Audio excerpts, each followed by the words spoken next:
Bonjour à tous. Aujourd'hui, dans une série Terroir Gourmand, nous partons dans les Pyrénées-Atlantiques découvrir la vallée d'Ossau. Nous retrouverons Régis pour la fabrication du fromage d'Ossau et Didier nous dira tout sur les vautours fauves, ces nettoyeurs des grandes montagnes. La charcuterie haut-saloise sera préparée avec passion et les fleurs de montagne donneront toutes les saveurs de la vallée d'Ossau à des tisanes. Je vous laisse apprécier toutes les richesses de ce terroir montagnard et je vous retrouve juste après pour une nouvelle recette. A tout de suite.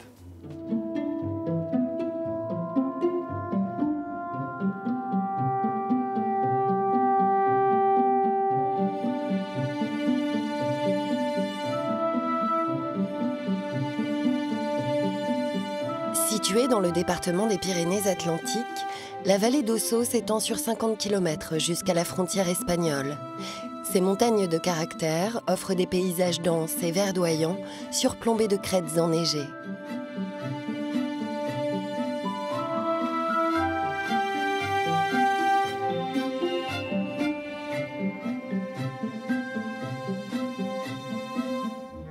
Cette nature généreuse ne cesse de surprendre voyageurs et Haut-Salois, et dans les pâturages, la richesse des sols fait le bonheur des animaux.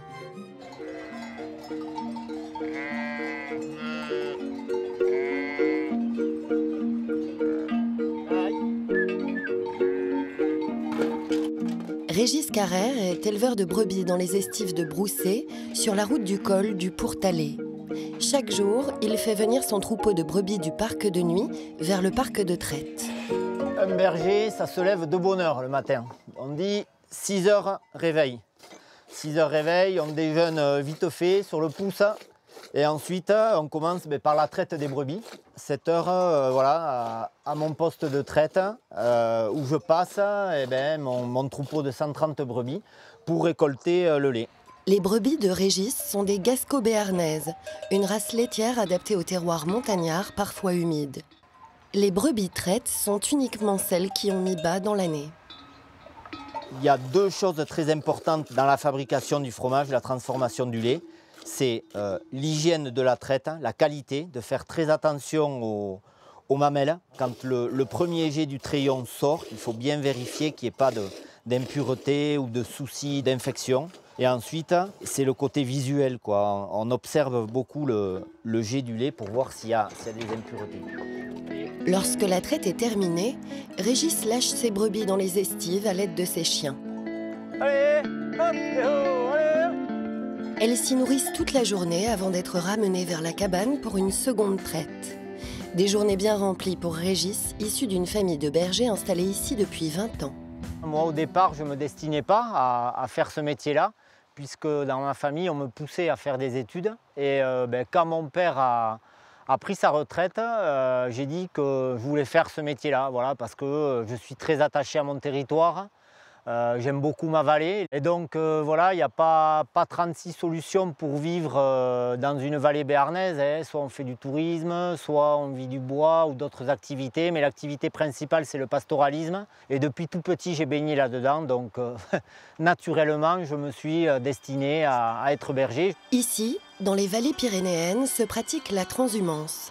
Au début du mois de juin, le berger quitte l'exploitation de la vallée avec son troupeau et monte dans les estives pendant 2 à 4 mois. Hop, et allez. Les brebis se nourrissent de la flore très diversifiée de ces pâturages collectifs. C'est géré en bien commun par la communauté, par la commune, la municipalité. Et on est plusieurs. Sur cette vallée-là, la vallée du Brousset, du Haut-Ossau, on est 8 bergers. 8 bergers. Et on vit en cohabitation dans les cabanes où on habite pendant 2 voire 4 mois. Et là, on va fabriquer ce fameux fromage. On est sur des pelouses qui sont vraiment de qualité et entretenues par tous ces troupeaux qui transhument chaque été. L'été terminé, Régis redescend son troupeau dans la vallée où les brebis seront nourries de foin, de regain et de céréales. Ces deux types d'alimentation, hivernale et estivale, donnent naissance à des fromages aux goûts différents. Mais en ce moment, Régis produit un fromage de la vallée d'Ossau d'estive à l'arôme plus fleuri. Dans cette cabane partagée, il procède à la transformation du lait de la traite du matin.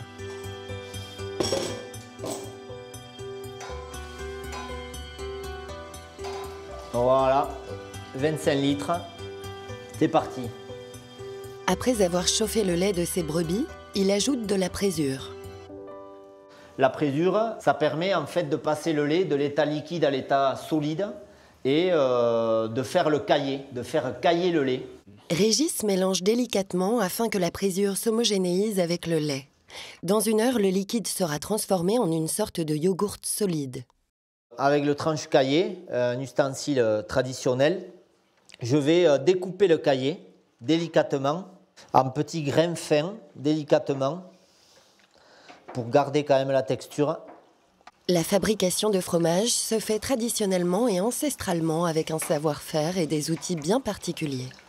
Je travaille comme je l'ai vu faire par le passé, par mes grands-parents ou mes parents, avec des ustensiles traditionnels, par exemple le chaudron de cuivre. On sait très bien que le cuivre transmet très bien la chaleur, permet de chauffer uniformément le lait et puis transmet aussi des qualités pour l'acidification du lait. Aussi le côté antiseptique fait qu'on retrouve un lait de qualité de par l'alimentation des brebis, mais aussi des ustensiles utilisés et du savoir-faire, du coup de main du berger. On commence à voir apparaître la boule à l'état brut et on la modèle doucement pour le faire rentrer dans le moule. Dans son moule, le fromage sera égoutté en étant pressé. Régis donne ensuite le petit lait à Sylvie, avec qui il partage la cabane, afin qu'elle puisse l'utiliser pour la fabrication du greuil, un autre fromage local. De son côté, Régis devra attendre quelques heures pour envoyer son fromage de 5 kg à l'affinage. Allez, Jeannot, je t'amène le fromage, aujourd'hui. Et là, les fromages vont s'affiner pendant minimum 3 mois, les maximum 10-12 mois. Mais la période optimale pour vraiment déguster un bon fromage de la vallée d'Ossau, pure brebis, c'est 6 mois d'affinage. En vallée d'Ossau, les vautours jouent un rôle complémentaire à celui des éleveurs de brebis, celui d'équarrisseurs.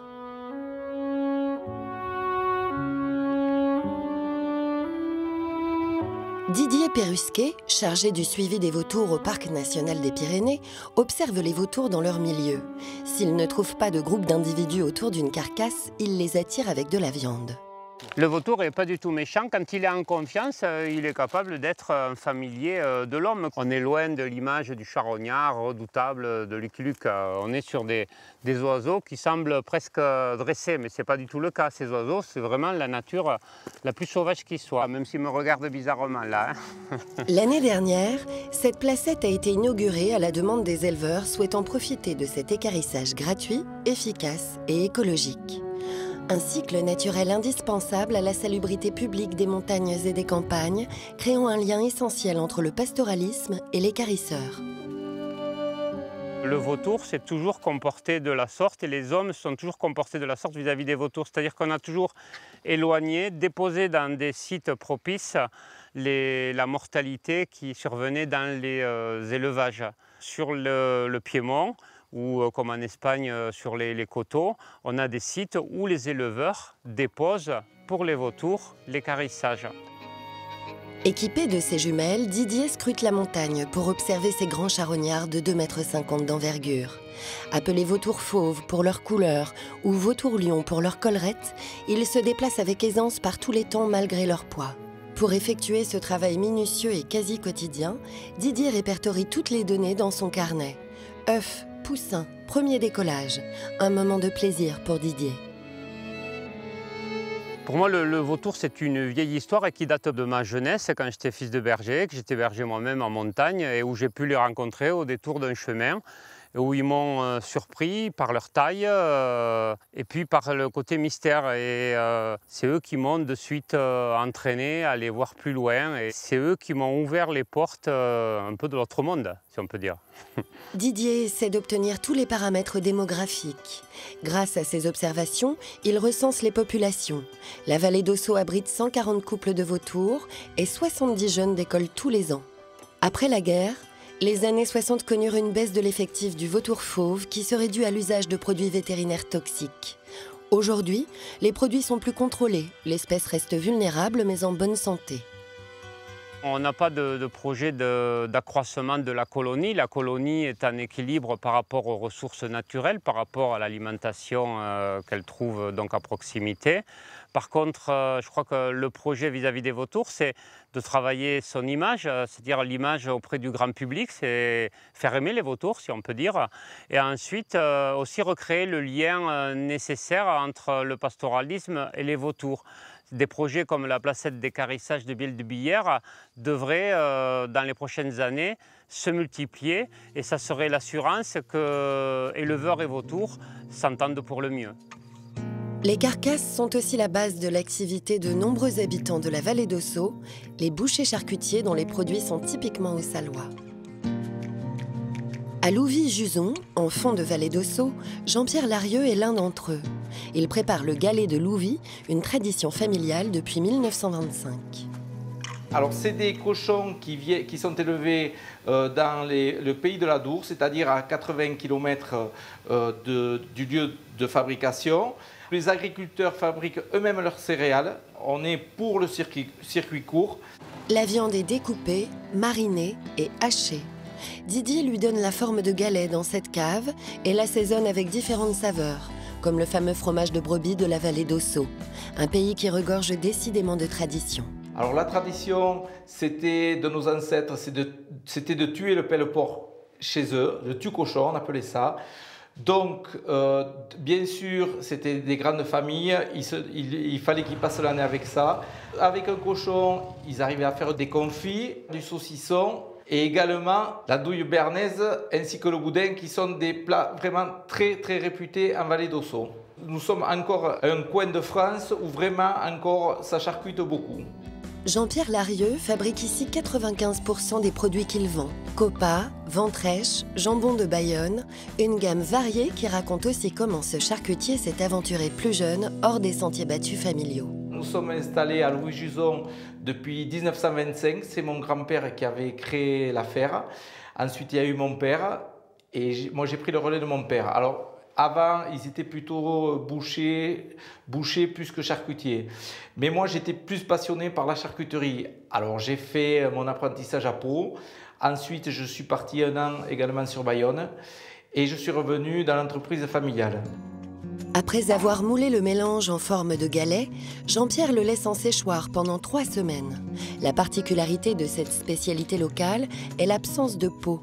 Mais pendant le séchage, les galets développent une moisissure comestible. Ils sont alors prêts à être vendus dans la charcuterie. Voilà un peu de galet de Louvy. Du local. Du local, exactement. Parmi cet étalage de charcuterie, le galet de Louvy a fait sa place et représente 20% du chiffre d'affaires. Un petit succès parmi les autres concurrents de l'étal qui émoustille les papilles des Haut-Salois depuis des décennies. Les familles, depuis plusieurs générations, ont vécu avec le cochon. Parce que je crois qu'ils ont été vraiment habitués comme ça. Ils sont tombés dans la marmite tout petits. Et que comme l'Haut-Salois est également un fin gourmet, qu'il aime les bonnes choses, je pense qu'avec le cochon, ici, dans le cochon, tout est bon. Les saveurs de la vallée d'Ossau ne sont pas toutes issues des élevages ou du pastoralisme. Les montagnes offrent aussi des goûts plus délicats et colorés, à même le sol.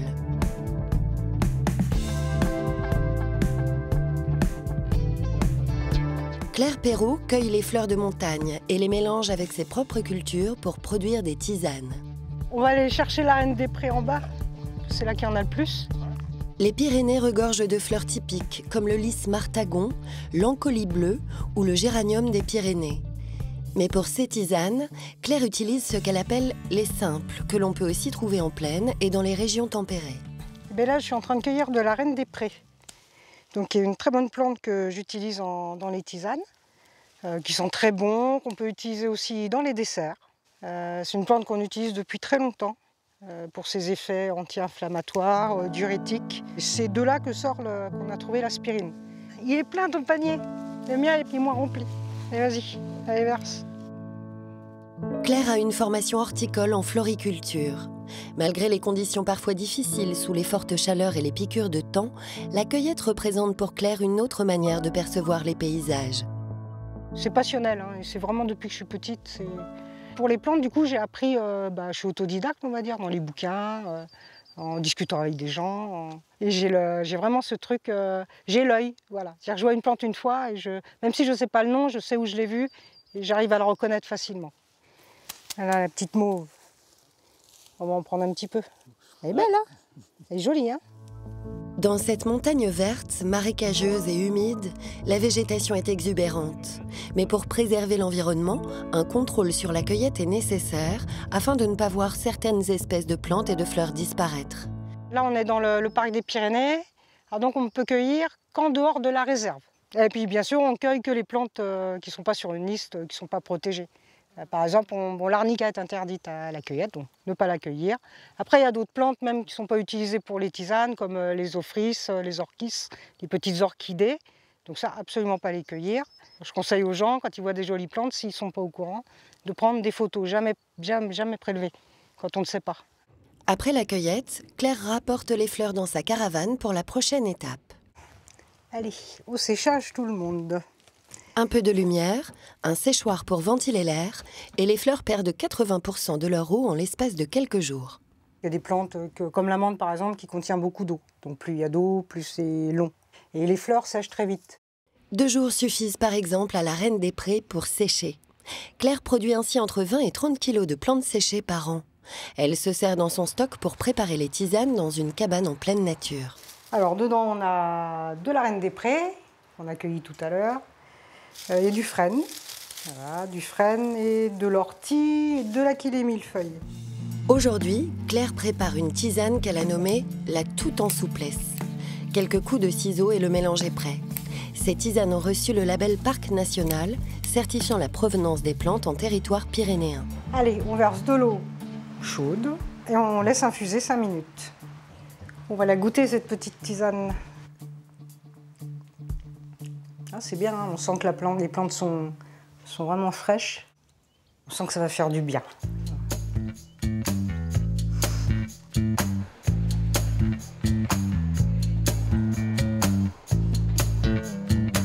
Claire Perrault se rend au marché du soir de Larens, les flâneries. Claire le préfère pour son atmosphère de vacances. Dans le flux de touristes et de locaux, la vente de tisanes n'est pourtant pas chose facile. Heureusement, le stand les attire par curiosité et souvent, ils finissent par craquer. Elle va peut-être revenir. Et la tisane qui est bon pour qui aide à dormir, il y en a là? Ah, pour dormir, j'ai la marmotte. Bon, c'est bien. Eh bien, ça, tu vas dormir avec. Elle est vraiment bien. Les clients s'intéressent particulièrement aux tisanes pour les vertus de leurs plantes. L'infusion phare, c'est la marmotte qui aiderait à l'endormissement. Il faut dire des fois que les gens ont un peu peur des médicaments. Et donc ça peut rassurer de consommer des plantes qui n'ont pas d'effet indésirable. Dans de nombreuses tisanes, Claire ajoute des plantes connues comme la mélisse. Car sans elle, les ventes seraient encore plus compliquées. Les gens sont beaucoup habitués aux arômes en fait. C'est ce qui est un peu désolant, enfin, c'est ce que je pense. Ils ne connaissent pas le goût vraiment des plantes, surtout des plantes sauvages. Donc ils sont habitués aux plantes habituelles, la menthe, la mélisse, la verveine, tout ça on connaît, le tilleul. Mais tout ce qui est plantes sauvages, c'est vraiment une curiosité. Des fois ils sont un petit peu réticents. Heureusement, même si l'hésitation se fait sentir, certains se révèlent plus aventuriers. Venez. Venez. Je vais vous prendre celle de ronce aussi, madame. Ouais, le berger. Voilà, il y a certaines plantes qu'on ne trouve pas chez nous. Et là, je voulais goûter les tisanes voilà, que la dame produit gentiment. On va goûter ça, quoi. Et on repartira avec des saveurs des Pyrénées. Voilà.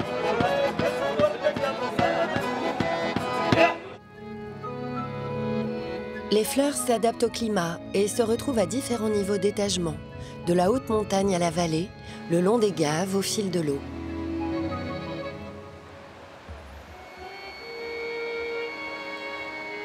Lionel Armand est moniteur de pêche en montagne. C'est un passionné qui regorge de connaissances en matière d'environnement et de poissons autant qu'en technique de pêche. De temps en temps, tu vas voir le tri qui va passer en surface avec des calculs. Donc ça, c'est... Mais c'est pas grand, hein, ça fait ça, hein, la distance. Hein. Je la vois plus, moi. Hein. Dans le Gave, coexistent différentes espèces de poissons comme les vairons, les loches et même des saumons atlantiques. Mais la star, pour Lionel, reste la truite fario, un poisson habitué à un environnement rude, froid en hiver et plus chaud en été, qui aime les eaux rapides et oxygénées et qui s'est parfaitement adapté aux zones de montagne, comme ici, à 600 mètres d'altitude.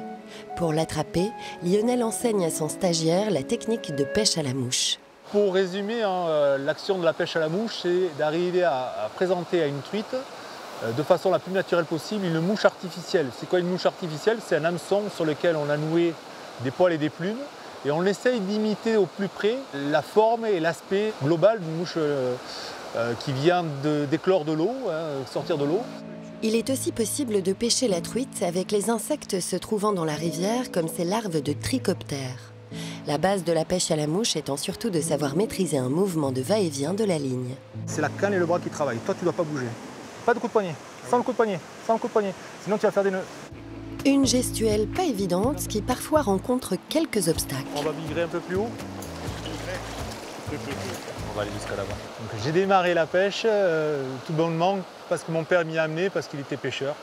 Donc très normalement, mon père m'a dit, tiens, regarde la rivière, regarde, il y a des poissons. Ces poissons-là, ils m'ont interpellé. J'ai été vraiment omnibulé de les attraper. Et petit à petit, j'ai décidé de prendre une canne à pêche et d'écouter ses conseils et d'en attraper. Et puis voilà. Ouais, jolie, jolie coquine, jolie coquine. La truite se démarque par son ventre doré et ses petits points rouges et noirs sur le dos. On va la relâcher, elle a mérité, elle nous a bien fait plaisir. Si Lionel décide de remettre le poisson à l'eau, c'est parce qu'il pratique le no-kill, à savoir prendre et relâcher. Cet état d'esprit de plus en plus dans l'air du temps accepte tout de même un prélèvement raisonné lorsque le milieu permet aux poissons pêchés d'être remplacés. Moi, le no-kill, l'intérêt que j'y trouve, c'est de remettre des poissons à l'eau pour que justement le pêcheur qui va arriver derrière puisse toujours avoir cette chance de retrouver du poisson dans la rivière, première chose. Deuxième chose, le poisson qui reste dans la rivière, a fortiori, il est obligé de participer à la reproduction à la saison prochaine, à l'hiver prochain. Donc, de pouvoir permettre à l'avenir qu'on retrouve des poissons dans la rivière. Ces dernières années, des constats ont été faits sur la qualité de l'eau des rivières. Les micropolluants retrouvés dans l'atmosphère et dans la mer suivent le cycle de l'eau et arrivent jusque dans ces zones totalement préservées. Pour cette raison, Lionel fait de ses cours de pêche une vraie séance d'éducation à la nature. Alors, quand on est dans des milieux comme ça qui sont loin de toute activité humaine, on est forcément dans des milieux qui sont authentiques, qui sont préservés. Donc on va essayer de faire passer des messages qui fait qu'au final, ce patrimoine-là, on va le préserver, on va le conserver et on va justement le transmettre aux générations futures et espérons que ça dure le plus longtemps possible. Une transmission indispensable à l'écosystème pour préserver la beauté de la vallée d'Ossau, pour que son charme et sa force ne cessent de surprendre, que sa faune et sa flore demeurent observables pour des années encore, du creux de la vallée jusqu'au sommet des montagnes.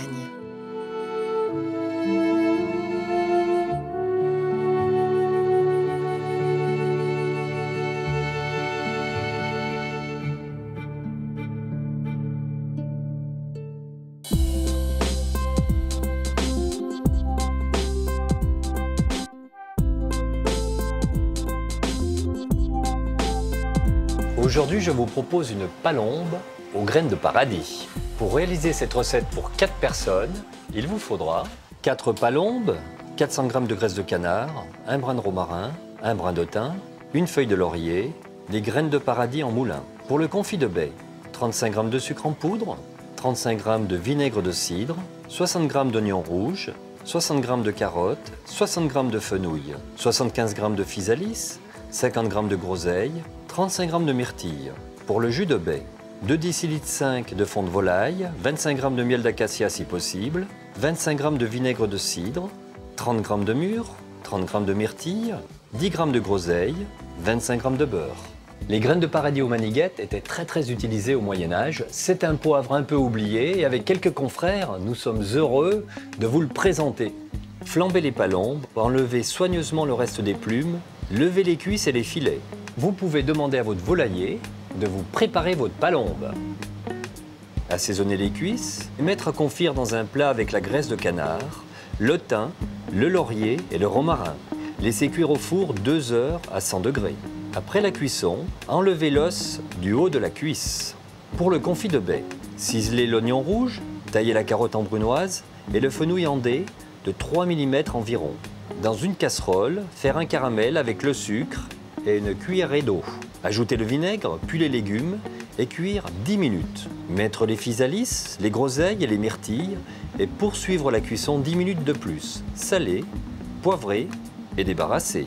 Pour le jus des baies, dans une casserole, faire un caramel avec le miel, ajouter le vinaigre, les myrtilles, les groseilles, puis les mûres, mélanger, ajouter le fond de volaille, réduire, monter au beurre et rectifier l'assaisonnement. Juste avant de servir, réchauffer les cuisses, une droite et une gauche, saler et poivrer les filets, un droit et un gauche. Puis les saisir côté peau dans une poêle avec une cuillère à soupe d'huile d'olive et un peu de beurre durant environ 1 minute.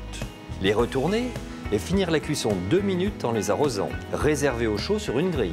Pour le dressage, faire une quenelle de 25 g de confit de baies. Poser dessus les 2 cuisses épongées et les 2 filets légèrement chevauchés. Napper de quelques traits de jus et terminer par 2 tours de moulin de graines de paradis sur les filets. Je vous souhaite une excellente dégustation et je vous dis à très vite.